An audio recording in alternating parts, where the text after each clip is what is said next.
They called and said, "Do you want to be an astronaut?" I said, "Absolutely." This was a secret program. If we had failed, then women wouldn't continue to fly. I was raring to go. That's when NASA got wind of it. They did not want this program, pure and simple. There was, at that time, a lot of prejudice. Women astronauts. What a ridiculous idea. It was a good old boy network, and there was no such thing as a good old girl network. Oh, let's fix that right now!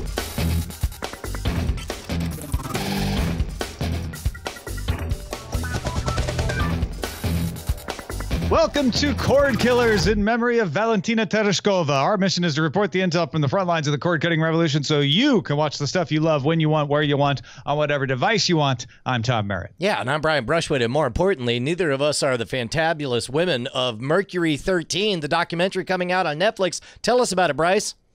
It's a documentary on the Mercury 13 group. Nailed it. Nailed it. It's a private group of women undergoing the same astronaut training the first male astronauts were, and their struggles against NASA to continue these private tests to see if they were, qualified to go through space. This sounds fantastic. Which, by the way, Soviet Union had already put a woman in space before all of that. Oh, wow. That's crazy. That's why I mentioned Valentina Tereshkova. April 20th, coming to Netflix April 20th. Very soon. Cool. Well, joining us today to talk about the news of being able to watch what you want, Ms. Nicole Lee from Engadget is back. How's it going, Nicole? Hello, how are you? Good. Did you just get back from space? Like, I'm sorry, teasing. Yes. Obviously. We Don't all you see this go to space so frequently these days. all the time? Just yesterday, in fact. Yeah. Well, with Virgin Galactic back running, maybe. All of us who have $250,000 to spare just going up and back. So wait, are they, real quick, I didn't hear about this. You probably talked about it on DTNS. Are they selling seats again? No, they're not selling seats yet. They just finally did their first non-fatal test. Oh, dude. In 3 years. So okay. yeah, that's a bit of a downer to bring things back up with our primary target.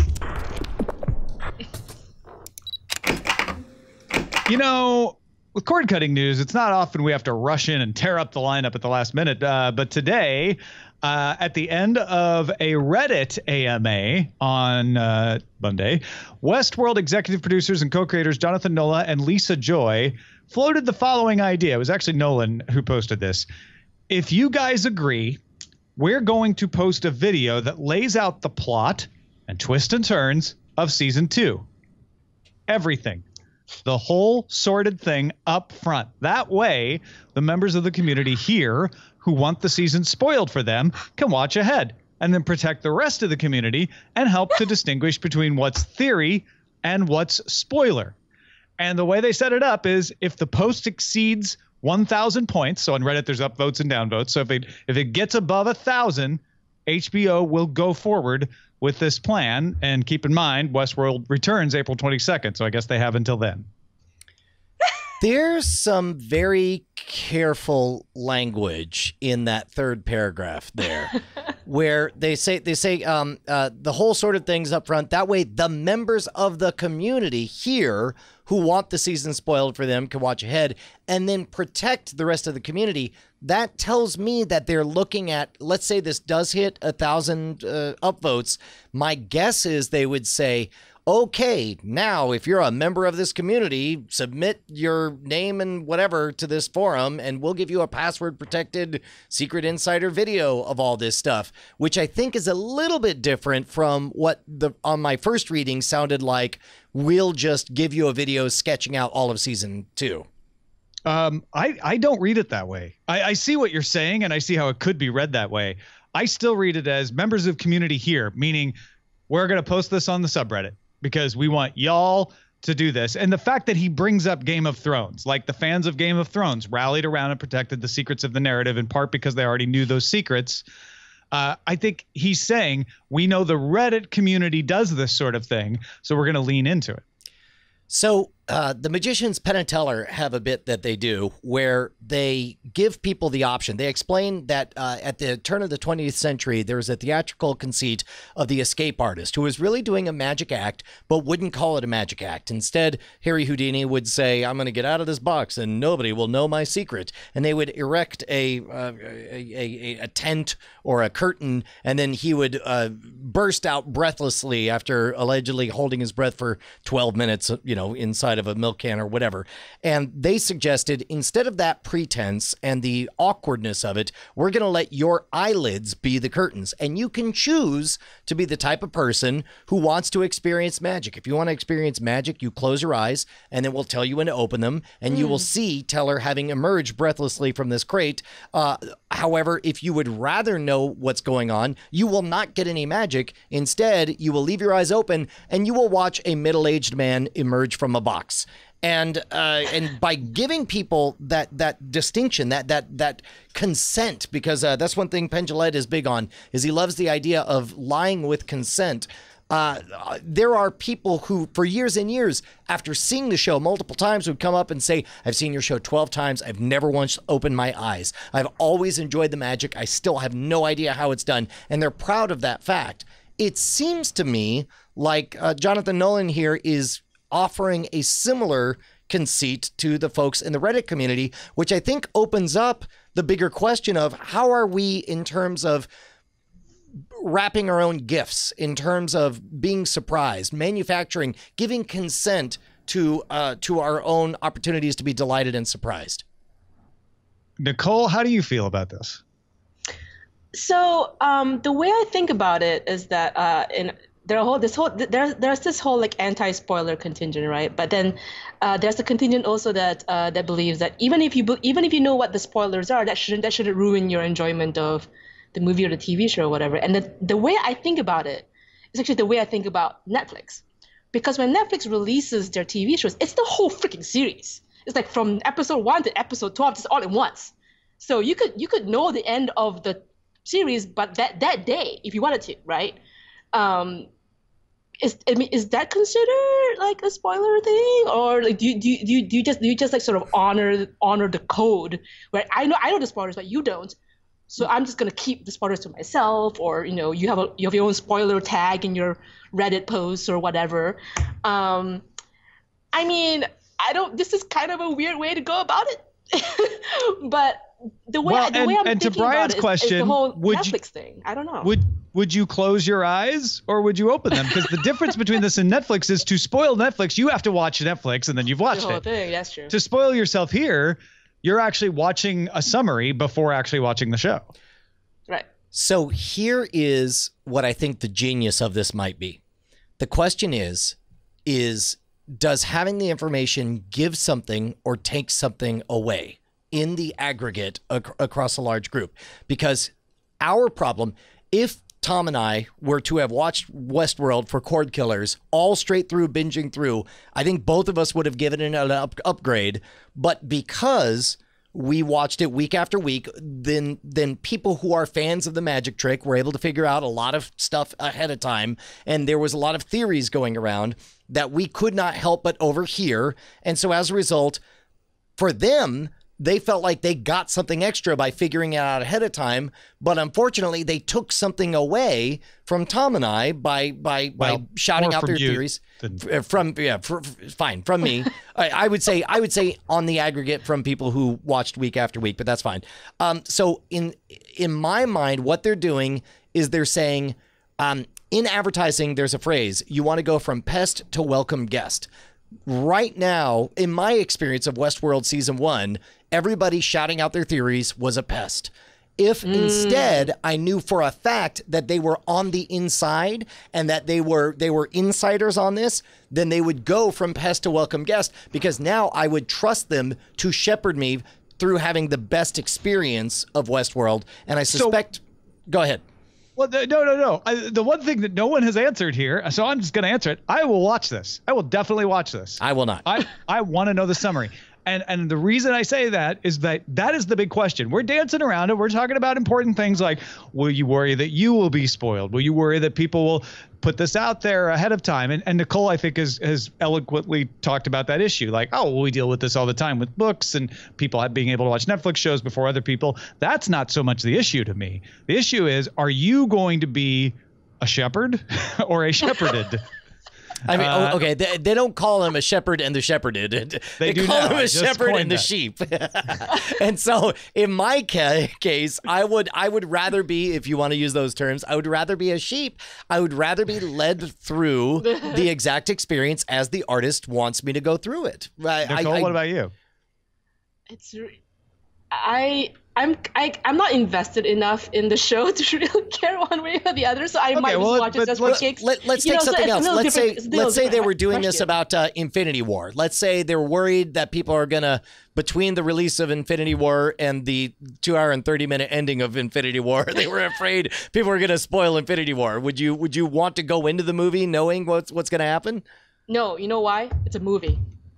So movies and TV shows, different TV things. show. You're getting around our question on technicalities here, Nicole. Let's say it's a TV show you can't wait to watch. Let's say maybe Game of Thrones. I don't know. Would you want to know the summary ahead of time? No. If it was per show, I might. But not the whole series at once. I don't think. Interesting. I don't know. Man, I'm so surprised. I'm surprised, Tom, that you would be so into it. But the moment I'm saying I'm surprised, I realize that you've always been completely indifferent to spoilers of all varieties. Yeah. It does depend on your attitude towards spoilers. Well, and granted, I say that at my peril because no, I don't want people to tell me the entire plot to every movie before I see it. There's spoilers and there's spoilers, right? The old-fashioned version of spoilers was telling someone the secret in A Sixth Sense, or something. Something like that. And actually, the old-fashioned was there was no such thing as spoilers. There was, I remember in second grade, people saying, holy cow, you're not going to believe it. They pull off Darth Vader's mask and you're going to see his face in Return of the Jedi. Well, is that because there weren't spoilers or because you were in second grade? I think because I remember there being a culture of like, oh, well, don't tell him the twist if he hasn't seen it, right? And that's true for books. It's been true for books for a long time. But it was only in very special cases where like, ooh, that'll ruin it if I tell you that. Now it's become the opposite of don't tell me a single thing or you'll ruin it. And for me, that meter is different. I enjoy being surprised. I enjoy twists. I don't want to know M. Night Shyamalan's movies before I see them, and even the good ones, because I know that the fun of his movie is surprise. But with Westworld, and with the Star Wars movies too, I want to find out what's going to happen, because I am a lore nerd and I want to incorporate that into my mind, because then when I watch it on an entirely different enjoyable level for me. To me, it's not always about the surprise. Is it a case where you feel like it's an opportunity to extend the amount of joy of soaking yourself in a story, whereas instead of just being there 2 hours and 30 minutes, you're able to be there 2 weeks ahead of time and then 2 hours and 30 minutes? Mm-hmm.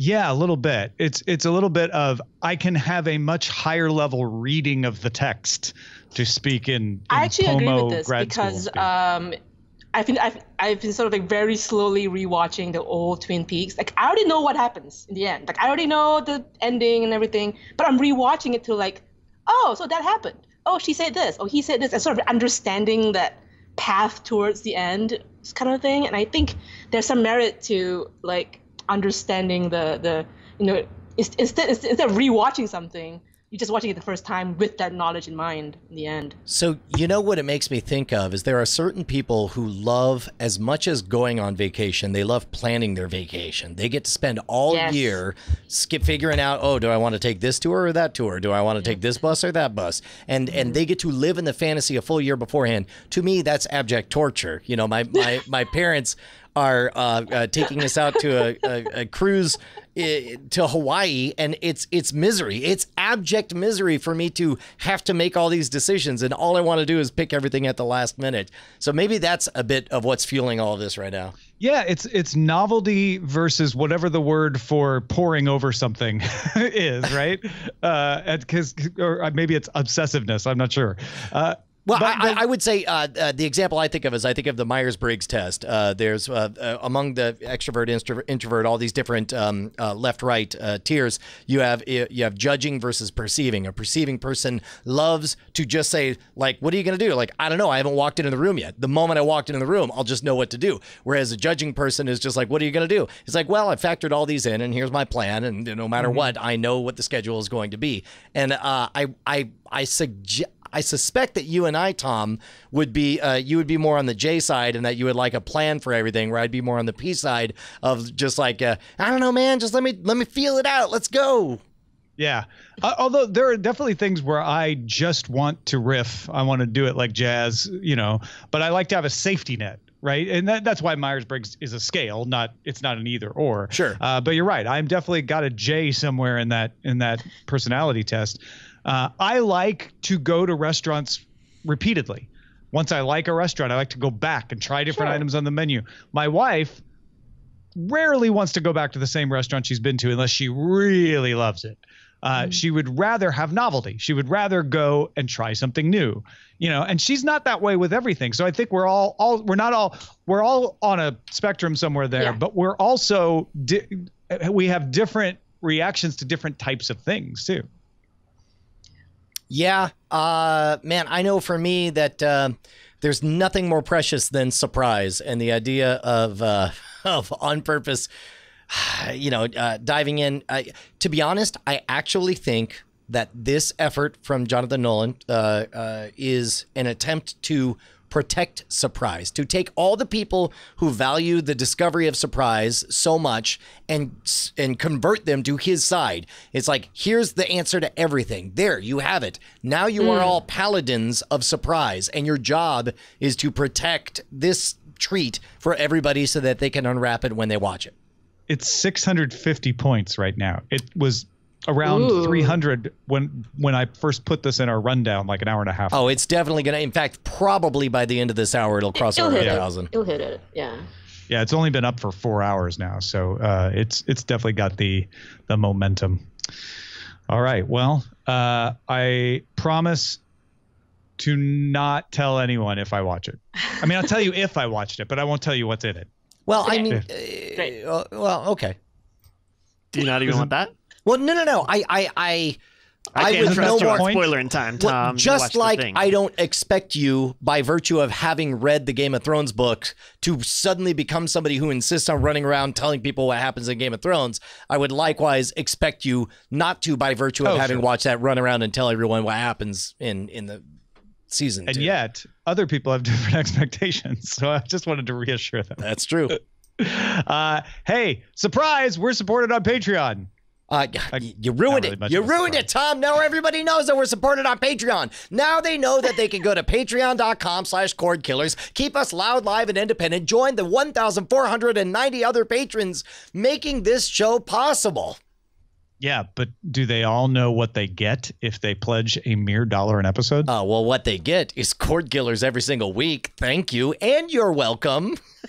And they get spoiler in time a little early, and they get a little surprise in their Patreon RSS feed. That's right. You get your very own RSS feed, where not only do you get spoiler in time at the same time as Cordkillers, but you also get a little bit of after talk. We put together a little 10-minute or so package of us just talking about not any one particular thing, just us just being ourselves, so that we can hang out just with you. It's a little exclusive. You know what? Unlike certain giant multinational conglomerates, we don't require 1,000 upvotes to give you some extra sauce. We give it to you just for being a patron. Directed monetary. Well, yes, okay, yes. No, but what I'm saying is you don't have to affect 1,000 other people. But if you did, that'd be great. Sure. Yeah, that would be cool. So help us out, folks. Patreon.com/Cordkillers. Let's talk about how to watch. Oh my gosh, Tom. Dan Wally in the chat says #afterkill. Is that what we should call it? Is it afterkill? I like it. I like it. Let's kick that around. I like it. Hey, BuzzFeed reports YouTube plans to release a new version of its Kids app. This one will only show videos and channels handpicked by curators. Parents will be able to choose between this new curated version and the existing algorithmically generated selection, which some people say isn't that great. Sometimes it lets some weird stuff through. Meanwhile, YouTube TV, the cable replacement service from YouTube, now works in Firefox. Previously, it only worked in Google's Chrome browser. But the main thing here is this idea of having a curated version for your kids, Brian, versus an algorithmically generated one. I am always for choice, so I guess I'm for this, but it seems weird when you're talking about kids that you're like, this one's really safe. This one maybe not as safe, but it's up to you. Do you remember what was the Twitter bot, Tay, that was completely algorithmic machine learning? The Microsoft bot, yeah. Correct. That very quickly just became perverse artifacts. Came out very, very quickly, and they had to yank the cable on the whole thing. That's what I feel like I worry about my kids. And not that I'm worried about particularly racist videos or anything, but they do have these really, really creepy unboxing videos where somebody goes out, spends $20 on a thing for Toys R Us, and they spend 40 minutes opening a product, a commercial product, and excitedly, delightedly talking about it while they put it in front of them. And for some reason, I am uncomfortable with letting my 3 to 7-year-old imaginary child wander in those waters with no supervision whatsoever. Whereas the curated one, at least at the end of the day, there's somebody I have to hold accountable. And I really like that. I love this, that there is a trusted area I can leave my child unsupervised in, and that I will not find myself creeped out either by what I see or what by other people will be watching my kid be watching. Now, just now you said your imaginary child, but you do have 3 children. I think you were saying you don't have a child quite that young anymore, right? No, I do. She's 5, but I'm saying it's not. I don't want to make this just because she's 5. It's good or bad. I'm just saying anywhere from 3 to 7. That's the zone that makes there was somebody walking around. We were at Epcot and the other day, and there was a family with a kid, and the kid was watching one of those creepy, just some family opening a box, and it's 50 minutes of like, oh, look, and it's got this, and it comes with these, and it's like, there's something about it that I didn't care for at all. And yeah. And I would be embarrassed to be, to have my child seen be doing that. And I like the fact that there's a relatively safe space they're making that I can feel good about. Do you like that they leave the choice to not be in the curated section? I do very much so, because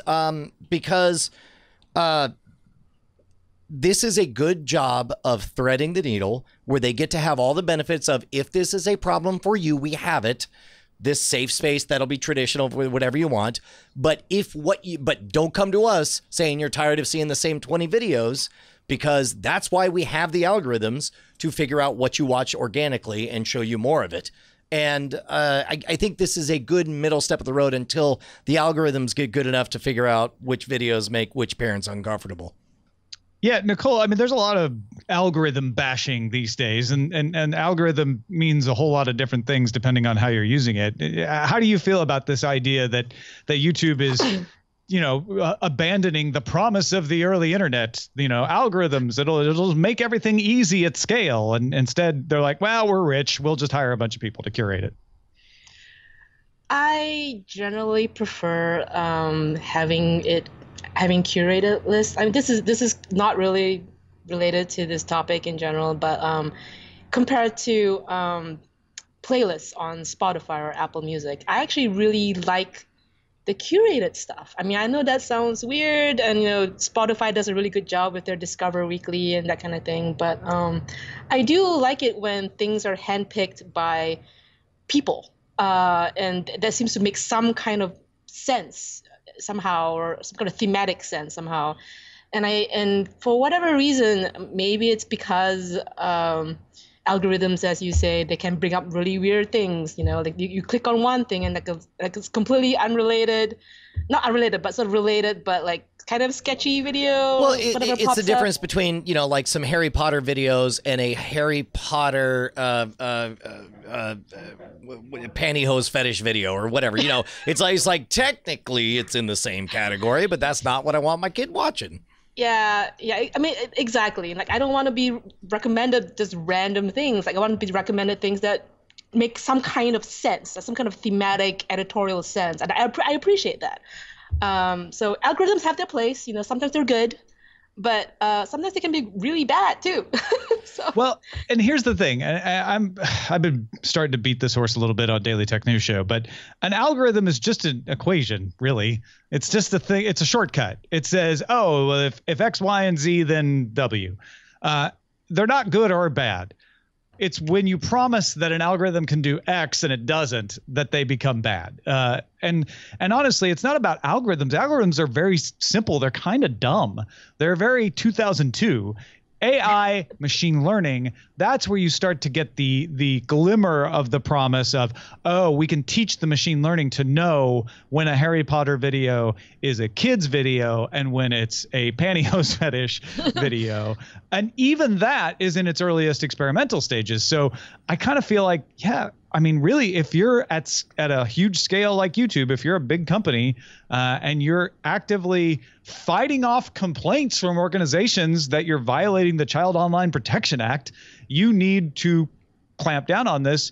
And the only way to do that right now is humans. For all the rhetoric and talk of what machine learning and AI will be able to do someday, it can't do it yet in practice. I would add one proviso to that, which is the only way to do it in a way that you can legally reliably defend yourself is with humans. I think that by and large, machine learning for the most part and algorithms for the most part do a good job of tracking, well, this is what you appear to like, so we're only giving you more of what you like. But that will not help you when somebody says, well, then why did you serve up this? And, in this legal case that we're bringing. Well, there's more of what you like, and there's, you might like it, but you're not allowed to see it because you're 13 or younger. And it doesn't seem to be very good at telling that kind of stuff yet.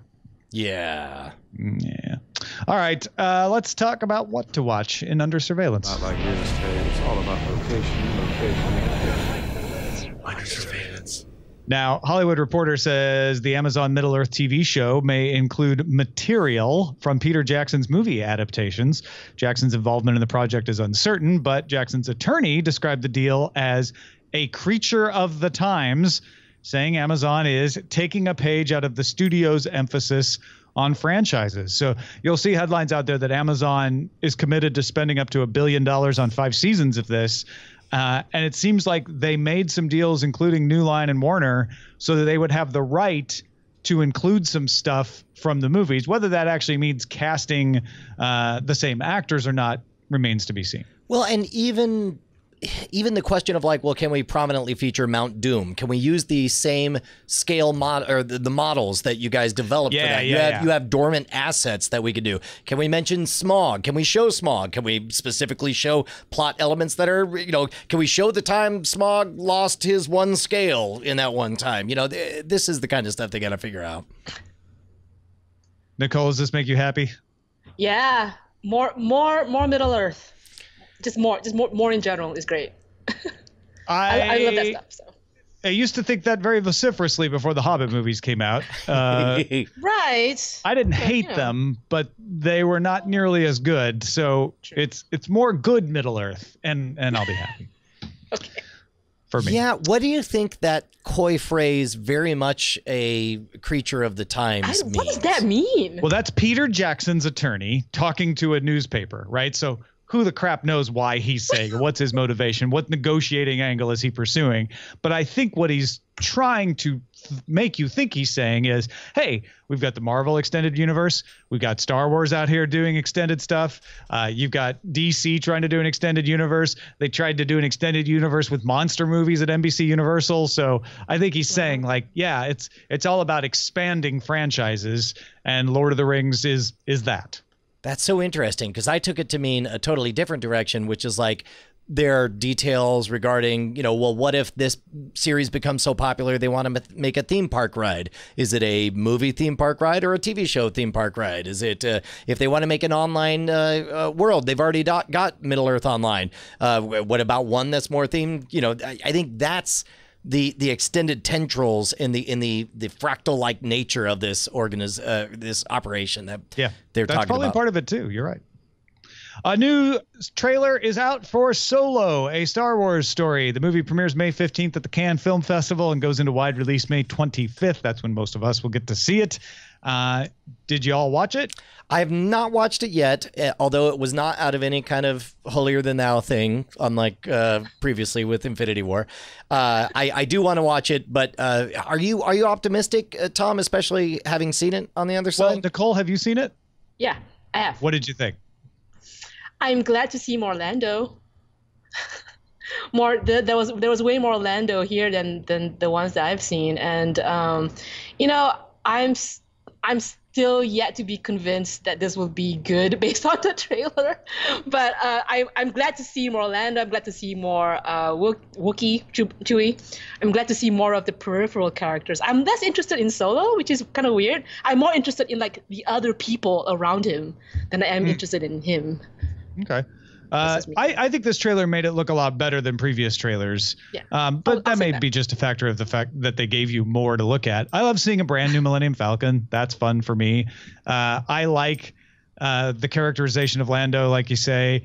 There was definitely a scene with Chewbacca there that was very, eyebrow raising. And more than this trailer, what has fired my optimism, or at least raised it a little bit, is these stories coming out that maybe what Lord and Miller were fired for was just being late, just being behind. And they were like, no, we're not delaying this movie. This movie's coming out in May. And they brought Ron Howard in to keep him on schedule, and he didn't make that many changes to what Lord and Miller had already done. If that's the case, I feel a lot more optimistic than if it was a mess that he had to come in at the last minute and fix. Is this a theory that you've read somewhere, or is this just this is sources familiar with the matter? Real reason they let go Lord and Miller, et cetera, et cetera. And it certainly is the kind of thing that fits the facts. Whether it's true or not, I have no idea. Interesting. Star Trek Discovery has cast Anson Mount to play the part of Captain Christopher Pike when the show returns. Mount played Cullen Bohannon. If you watch Hell on Wheels, he was the main character there. Remind me of Christopher Pike, or Captain Pike was what? He was the guy that was like in a pod? He was the second captain of the Enterprise. But is he the one that would beep once for yes, twice for no? In the original series, he was in one episode, he was the beeping guy. And here we are 50 years later, like super jazzed that the beeping guy is finally named.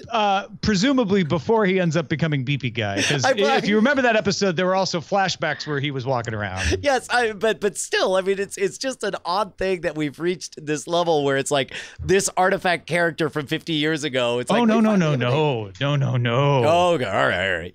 Christopher Pike was a pivotal part of the reboot from J.J. Abrams. Christopher Pike was the man who handed over the reins to Captain Kirk. That's right. And I do is a like lore nerd, juicy fruit here. Yes. Okay. Just let's everybody stop. I know you want to press send on those emails. It's fine. We're all fine here. Nicole, what side of the pike are you on? The beeping man is important. I agree. I will say the casting is really good. Like, he looks like Christopher Pike to me. Yeah, he does. The casting is great. Yeah. Already Perface like for Radio is being that guy in chat saying there were actually 2 episodes if you include the original pilot. That's right. Correct. The one that was pre-Kirk. BBC has decided not to renew its otherwise popular historical drama The Last Kingdom after its 2nd season. BBC America dropped out of a co-production after the 1st season because it wasn't picking up audience here, but it was still pretty popular in the UK. Netflix took over that 2nd season as an international distributor. So it was on BBC for season 2, but was on Netflix everywhere else. Now Netflix is taking over the whole thing for season 3 and will stream it before the end of the year. Interesting. I mean, we see more and more of these curious deals like this, so I certainly hope it's good. I can't really speak having not seen the originals of these. Nicole, have you watched any of The Last Kingdom? No, this is interesting. So BBC America is not showing it. Netflix will. BBC America stopped showing it after season 1, and Netflix took it over in the U.S. Yeah, and now Netflix is taking it over everywhere. Oh wow. Yeah, it's kind of a 3-part takeover. Netflix just slowly creeping in. And yeah. Taking it over. Amazon's going to show a 4-part documentary about Lorena Bobbitt, the woman who cut off her husband's penis while he slept in 1993. Jordan Peele will produce the series and look at Lorena's side of the story, as well as the media coverage of it. Lorena will be directed by documentary filmmaker Joshua Rofe, who did Swift Current and Lost for Life. I think this could be fantastic. Having lived through this media frenzy at the time, all of this was reduced to, like, basically we're having one full episode for each punchline. There were 4 punchlines, and now we get to understand the depth that goes behind all these. I think this is going to be extraordinary, and I suspect it will be as good as the OJ Hulu series that you won an Academy Award, right? OJ did? Yes. Well, not an Academy, because it was a TV show. No. Remember they listed it as a movie? They got in trouble. That was a Golden Globe. Was it? Yep. Okay.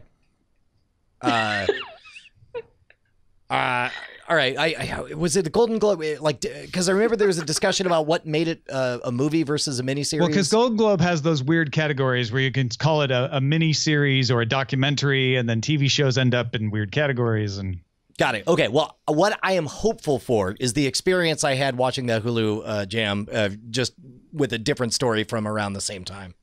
Yeah, absolutely. Nicole, it sounds like you're curious about this as well. Yeah, I mean, I would love to know. I mean, I love documentaries in general. So this sounds like, it's a 4-part documentary. Like, this is an in-depth documentary. Well, think about it.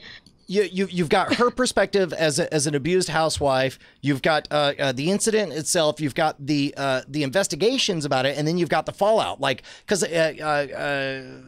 what's his name? Was it John? Yeah, John Bobbitt later went on, after having his penis surgically reattached, to star in 2 pornos or something like that. Some adult films. Yes, yeah, I read about that. Mm-hmm. Yeah, so I think there's lots to explore there.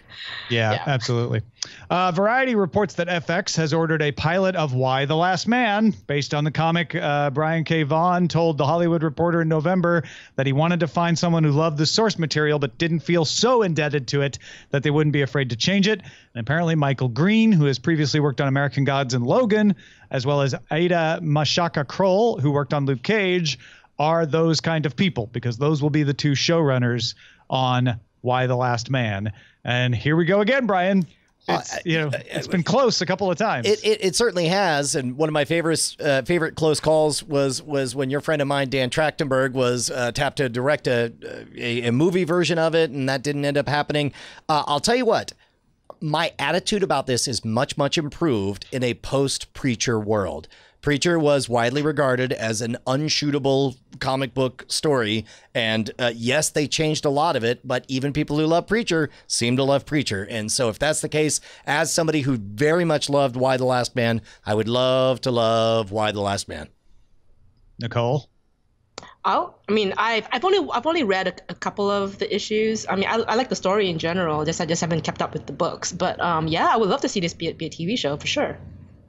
And then finally, Netflix tweeted, if you ever wanted to watch an edgy comedy about a wildly incompetent police force and their talking dog attempting to take down a drug ring in small-town America, then we have good news for you. Coming later this year, Paradise PD from the creators of Brickleberry.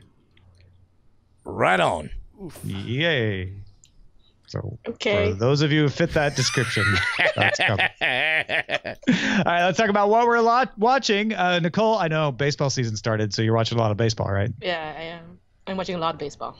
Have you watched anything but baseball? All day, How every day. how are you watching your baseball? So I'm watching my baseball through YouTube TV. If it's live, YouTube TV, I still watch it there. And I have it, YouTube TV, the way it works is that it records like per team. So no matter what channel the game is on, it'll know which channel to record the show on, which is pretty great.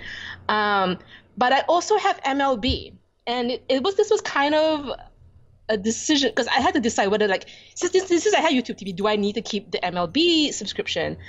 And I still do because it's still not perfect. Like if a game has 14 innings, sometimes YouTube TV doesn't record all of it. And, and I still have to go back to the MLB stuff because they have the whole game, no interruptions, right? And there are still little quirks here and there that sort of remind me like live TV recording is still not that smart. It's still sort of, you still have to follow like conventional TV rules when it comes to like delays and extra innings and different channels. And so I understand that. That's why like I still have the MLB TV app, even though the reason why I hate having to pay the MLB TV thing is because of the local blackout thing. Because you have no matter what, no matter where you live or whatever, you can't watch local games live because of this MLB blackout. So that's why I have to have this like multi-prong attack in order to watch the baseball I want to watch. Like I have my YouTube TV for the live stuff, but now I also have the MLB TV for like if I want to watch it later. Got it. Now, you're not a T-Mobile subscriber by any chance, are you? I am. Do I get it for free? Is that what you're trying to say? I wish I would have told you this earlier. Uh-oh. Yeah. For the first 2 weeks of the season on their T-Mobile Tuesdays, T-Mobile is giving away subscriptions to MLB.TV. Well, the thing is, I don't know if it would help because I was a recurring subscriber from last year already, so I don't. Oh, okay. See, I had used a credit card last year that I no longer use, so I got the notice saying, "Hey, we tried to renew your subscription," and I was like, you know what? I don't think I'm going to do it this year. I just don't think I use it enough. And then the T-Mobile thing happened the next day. They announced it. I was like, oh. Well, that's all that. Tom's thinking like, well, apparently I have more sway with T-Mobile than I thought. Yeah, absolutely. Is there anything else you've been watching besides baseball, or is that it? There's probably more, but that's the one that I keep thinking about. That's awesome. Brian, you are the opposite. Oh, go ahead, Nicole. I'll pipe in if there's anything you guys mentioned that piqued my interest. What non-baseball shows have you been watching, Brian? Tom, I had to watch the premiere of Legion twice. In the first time, it was because I fell asleep during the first time, and the next morning I was like, how much of that happened and how much did I dream? And then I watched it all again, and I was like, no, I guess I was awake the entire time. And we'll talk about that. I know what you mean. We'll talk about that in spoiler in time. But also, of course, watch the latest in our series of rewatching Deadwood on YouTube. And I should mention this more often, but I caught Red Letter Media's review of Ready Player One. I enjoyed getting caught up on Last Week Tonight on HBO. But I watched the documentary, Do You Trust This Computer?, which was paid for, I forget by who originally, but Elon Musk paid to have it streamed for everyone. And basically, it's a big fat ghost story about big scary AI gonna come get you, and you can stream it for free. Well, not anymore. Not anymore. You could have, but you missed it. That's 12 the hours real ago. scary thing. Not good enough for YouTube Kids, but it might kill you.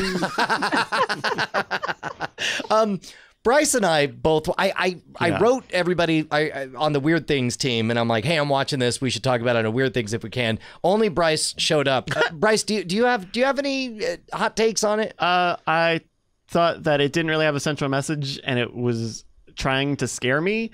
And I also think that its coverage of artificial intelligence and machine learning was a very basic overview and also didn't connect any of these really interesting stories together. It was really sporadic, really all over the map, and it's as though they strung together like, okay, what was the ghost story for nuclear arms? Great, let's tell that one. What was the ghost story about technology displacing jobs? Great, let's tell that one. What was the ghost story? And I don't know. And I think that would have been okay if there was a central, like, you need to be aware and you need to be proactive about how these things are in your life. But it's not, because it intersperses it with these kinds of people saying, I can't get rid of computers, it's in my purse. And it's like, well, that's not even what you're talking about. Especially like the last segment is quite literally Elon Musk saying, well, if you can't beat them, join them. And it's like, what was the point of any of this? Buy a Tesla. It's full of computers. I went and looked a little bit into that the documentary and the people who made it. And Yeah. they've made some documentaries on Tesla before. Oh, that's interesting. Kind of interesting. I don't know. Do you trust this documentarian? Is my next documentary. All right. I want to tell you a story about me finally taking some time to myself. My wife was working on a weekend, and I'm like, you know what? I'm going to solve a problem I have. And the problem is I really like Father Ted, and I've been rewatching the entire run. But because Apple TV shows an icon of the next episode of things you watch, I always have this icon that is really ugly at the top of my Apple TV. I don't know why. Most icons are just like screenshots from the show. This one's not. It was like a horrible close-up of Mrs. Doyle's face. If you ever watch Father Ted, you'll know what that means. But trust me, it was not pleasant to look at. So I binged Father Ted. And solved the problem. Just finished watching it so it wouldn't suggest it anymore. In the process of doing that, I started to wonder, well, what's Ardal O'Hanlon doing these days? He played Father Doyle, or Father Dougal. He played he played Dougal in Father Ted. So I started looking up, and I found out, he is currently starring in a show called Death in Paradise. So I looked up on Just Watch. Well, where is that? Turns out it's on Amazon Prime too. So as soon as I was done with my Father Ted binge watch, I watched the first episode of season 6, episode 4 of Death in Paradise to see Dougal's character get introduced. Liked it so much, I went back to the beginning. You know what? I said Amazon. It was actually on Netflix. I went back to the beginning, started watching episodes 1 and 2 of Death in Paradise from like 2011. And it's a procedural crime. It probably is going to follow the same plot every time, but it's set in a fictional Caribbean island, and it's got a Caribbean cast except for one British guy who apparently changes out every few years, who's out of place because he's assigned to be the police chief in this Caribbean island. I almost feel like someone's recommended that to us on the lookout before. That sounds very familiar. It's just really, it's not special to describe, but it's really pleasant to watch. It's well shot. It's in the Caribbean. It's beautiful. And it's got compelling characters. And every episode is basically a locked room mystery. So anyway, check it out. Death in Paradise. What should we be on the lookout, Bryce? Hey, we got a letter from David. He writes, "Hi, guys, and statistically probable guest.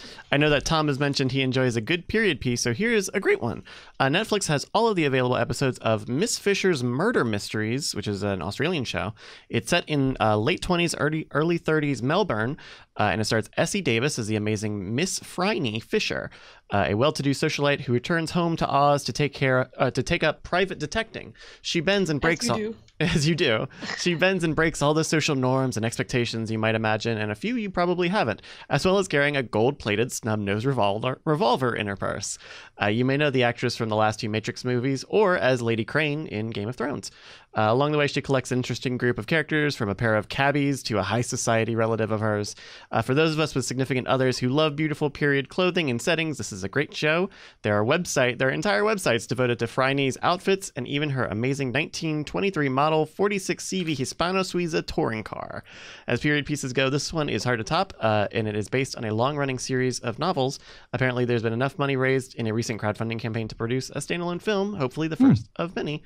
David. Thank you, David. That sounds fantastic. Yeah. 3 seasons of this are on Netflix now, and I believe Just Watch told me it's on something called Acorn TV. So that looks like a British show service. So if you're into that, check it out there. Yeah, we've mentioned Acorn TV on the show before, but even then, we still get people writing in telling us about Acorn TV. It and BritBox kind of cover all of the British shows that aren't available on PBS or Netflix and Amazon. And they do have a pretty wide selection. There you go. Got something we should be on the lookout for? Email us, cordkillers@gmail.com. Brian. Hey, man. As you know, we support ourselves not only through your fantastic donations over at patreon.com/Cordkillers, but also through side projects. And I want to tell you about something. In addition to scamstuff.com, Gear for the Modern Rogue, we have themodernrogue.com, where we're doing daily articles. Today's article is about insanely creative buildings that solved huge problems. Here's my favorite of them. Not only is there a lady who converted a 727 and made it into an amazing mobile home, basically, but people are taking old water towers and making them into incredible houses. This one's got a lot of pictures in it. It's really great. If you want to start off each of your work days with a little bit of something that'll make you smile, give you something to chat about with your friends, make you the most interesting person in the room, I cannot say enough good stuff about the fantastic team of writers over at themodernrogue.com. Give us a watch or a listen or a read, whatever you do to consume websites, but more importantly, put us in your RSS feeds. Yeah, that's one of my favorite parts about your site is that you have a really easy to find RSS link right down there at the bottom of the page. Yay! And you can plug it in super easy. So yeah, like you said. And it matters when you read it. That's my favorite thing is coming downstairs and catching my 14-year-old daughter reading articles on the Modern Rogue. Nothing makes my day like that. Yeah. All right, folks, it is time to do some front lines. Smooth. Thanks. I lost my tab. I lost my place on the front lines. I got shot. Verizon subsidiary Oath is selling MoviePhone to a company called Helios and Matheson Analytics. You know them as the majority owner of MoviePass. Apparently, about $1 million in cash is going to get 2.55 million common shares and stock warrants worth $14 million over MoviePhone. Welcome to MoviePhone. Over to MoviePass. MoviePhone was founded in 1989, and AOL acquired it for $388 million in 1999. Helios and Matheson said MoviePhone will help build its content marketing strategy and advertising revenue platform for MoviePass, which of course sells the monthly subscriptions to attend movie screenings in participating theaters. This is really revealing as the end game for MoviePass. What they are looking to do, it appears to me, and tell me if you disagree here, Tom, it looks like they are trying to set themselves up to be the most dominant decider of what each week's blockbuster movie is. Like they're in a position to say, this is the movie you're going, welcome to MoviePhone. You'll be seeing this movie. Yeah, this puts them squarely up against Fandango. What Fandango's doing is saying, we're the place to buy tickets and learn about all your favorite movies. We have all the information. And what MoviePass has been able to say is, well, we're the place where you don't even have to buy tickets, basically. You just select tickets. And we also can recommend movies to you through our marketing partnership. But now that they have MoviePhone, they can add that third part of like, just come here to find out what's playing, and then we'll help you find the movie you would like to see. All right, Nicole, I need you to decide for me if this is a good or a bad story. The box office contribution of 3D showings dropped in 2017 to 12% of the U.S. and Canada's $11.1 billion total take, its lowest point since 2009. Good thing, bad thing, indifferent thing? I almost always go to the 2D screenings. So my personal preference is to not go to the 3D thing because it gives me headaches. I don't care for it personally. So good for me. So to you, 3D is an unnecessary fad that is running its course, and we are seeing the dying echoes of it. I really couldn't. I mean, if somebody forced me, okay, the only way to watch this movie is to watch it in 3D, I'll watch it in 3D. But if I given the choice, I would always go for the 2D option. The novelty really has worn off for me. I watched Ready Player One twice, once in 3D and once in 2D, and I remember thinking how glad I was I saw it in 3D when I saw it in 3D, and then I remember thinking halfway through the 2D version, thinking, oh, wait, I didn't even notice that this is 2D. Yeah, no, it's fine. It's whatever. Who cares? Yeah, I think that's the biggest damning factor of 3D is I forget that I'm watching it in 3D after the first couple of minutes. Yeah. Yep. Netflix received 6 nominations for BAFTA awards, 3 for The Crown and 3 for Black Mirror. Netflix has not yet won a BAFTA for its television shows in the non-craft categories. They've won some technical awards, but not the best actor, best drama. They have won a BAFTA for Ava DuVernay's documentary 13th in 2016. That's the only BAFTA they got. Speaking of Netflix, they are hiring an editorial analyst of original content whose responsibilities will be to, quote, watch, research, rate, tag, annotate, and write analysis for movie and TV content. So in other words, no Netflix. Tom and I are not available. Oh, Tom's out. He's out. Oh, wait, I think gone. Tom's available. Sorry. He figured out a better thing than Patreon. This is way more fun. I'm sticking around here. Everybody's pitching this as, Netflix wants to hire you to binge watch. But I'm like, what are they going to do with this? Are they going to have a content front end? What's that? I'm curious. I wouldn't be surprised. I could totally envision a kind of thing where it's like you go in and basically your job is truly just to watch. And they have eye tracking stuff where it's like, be a human being, watch this and react genuinely. But this is editorial, right? So they actually want people to write up reviews and content. Oh, yeah, that's a good point. Like yeah. Is this for like the description of each episode, or is it something else? Is it like a website for all this stuff, or exactly? I'm curious. Is it curation or something? Or is it the day after breakdowns? If they hire their own editorial analyst, they don't have to wait for it to show up on Netflix and then scramble to watch all of them and put the breakdowns up because they can give it to them early.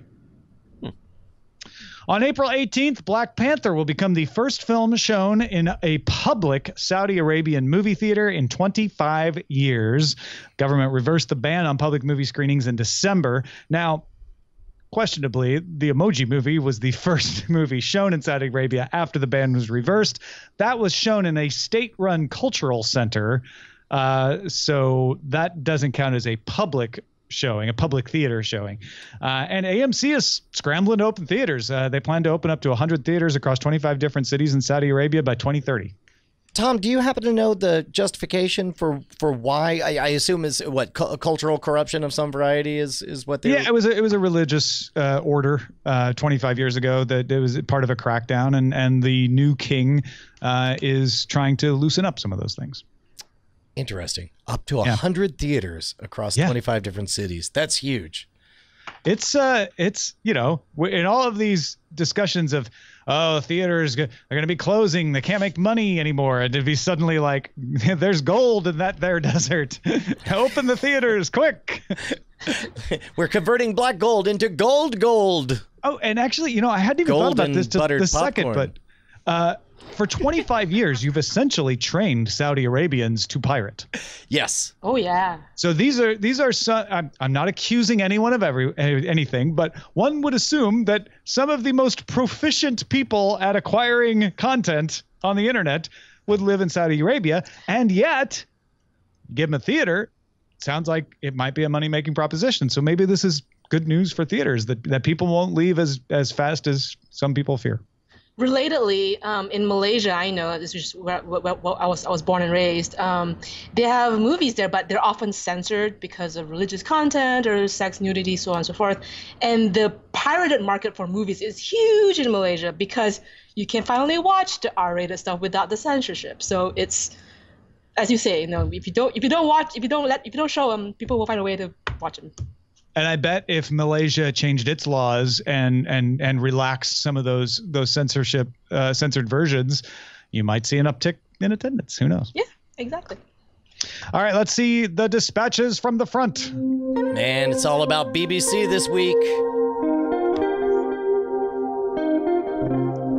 Yeah, man. Alan wrote in and said, when you guys were talking about the strategies for the BBC to use to combat disruptors, you said something along the lines of make sure you have all the rights to new stuff and buy back the rights of old stuff as much as you can.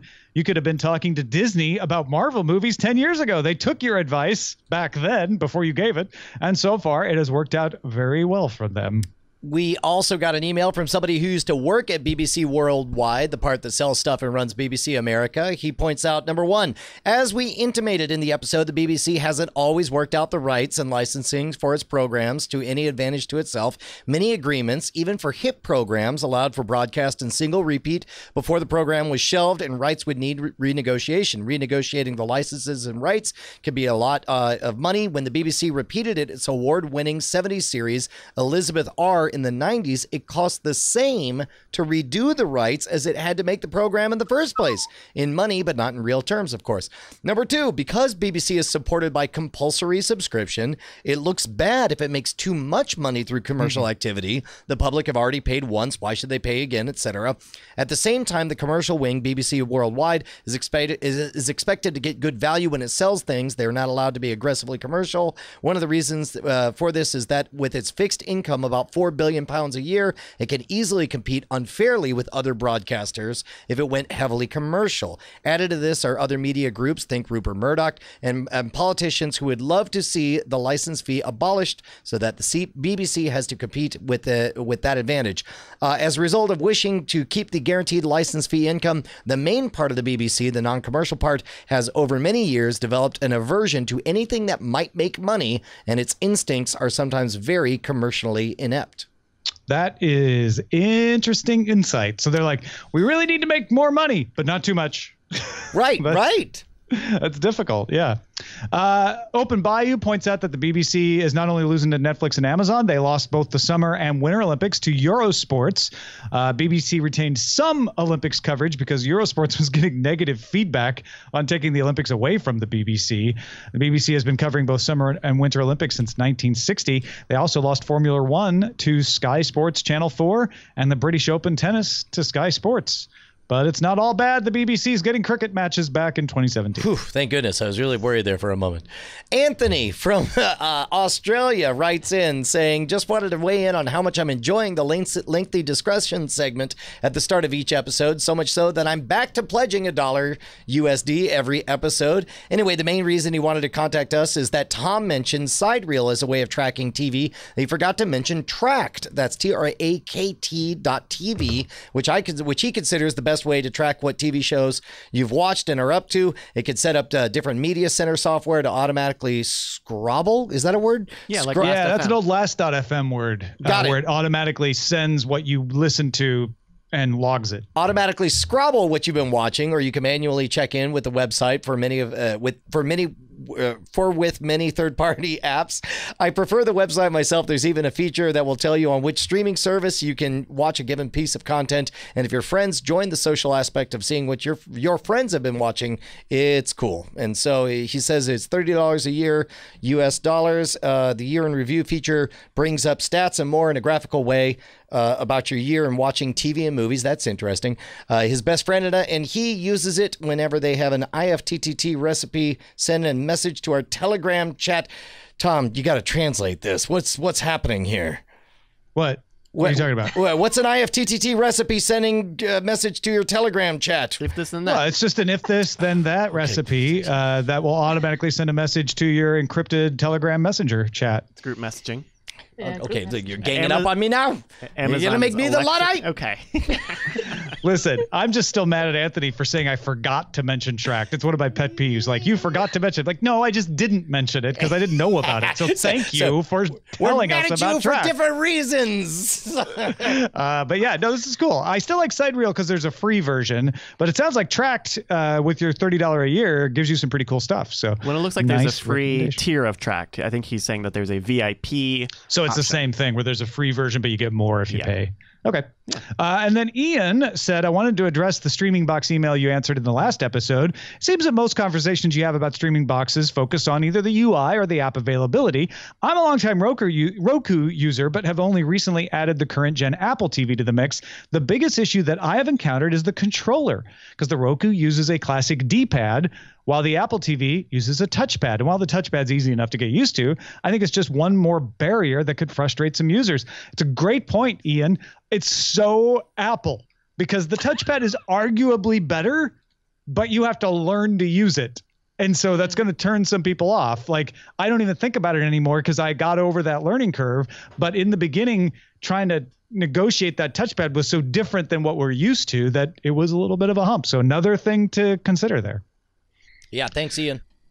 And that is it for Cordkillers. Thank you, Nicole Lee, for joining us.